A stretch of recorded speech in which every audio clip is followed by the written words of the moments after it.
भारत में होगी नई डिजिटल मुद्रा की शुरुआत। भारतीय रिजर्व बैंक आरबीआई ने आज देश की पहली डिजिटल मुद्रा की शुरुआत की घोषणा की है। यह कदम भारत के वित्तीय प्रणाली में एक महत्वपूर्ण मोड़ को दर्शाता है और आर्थिक लेन देन को और अधिक पारदर्शी और भी सुरक्षित बनाने का उद्देश्य है। डिजिटल लेन देन होंगे आसान। डिजिटल मुद्रा, जिसे ई रूपी नाम दिया गया है, केंद्रीय बैंक द्वारा उसे समर्थित किया जाएगा और यह पूर्ण रूप से नियंत्रित डिजिटल रूप में होगी।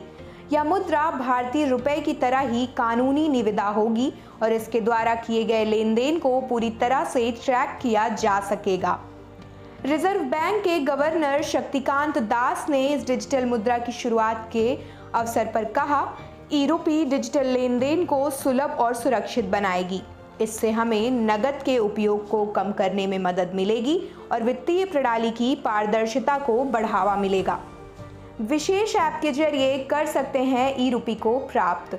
डिजिटल मुद्रा का उपयोग करने के लिए उपयोगकर्ताओं को एक विशेष ऐप डाउनलोड करना होगा जो उनकी बैंक खाता जानकारी से जुड़ा होगा।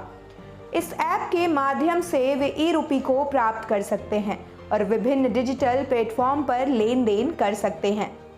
इस प्रक्रिया को सरल और सहज बनाने के लिए केंद्रीय बैंक ने बैंकों और वित्तीय संस्थानों के साथ मिलकर विशेष प्रशिक्षण कार्यक्रम आयोजित किए हैं।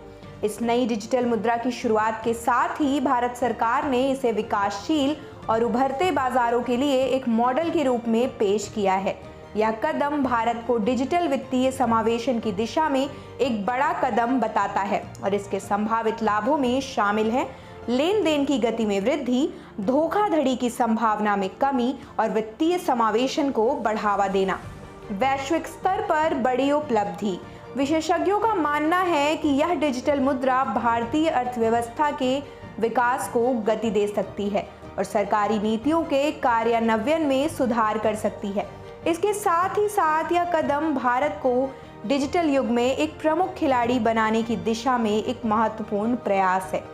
भारत में डिजिटल मुद्रा की शुरुआत ने वैश्विक स्तर पर भी ध्यान आकर्षित किया है और इसे डिजिटल वित्तीय प्रणाली के भविष्य की दिशा में एक महत्वपूर्ण कदम के रूप में देखा जा रहा है। आप देख रहे हैं सौगंध टीवी, सौगंध वतन की।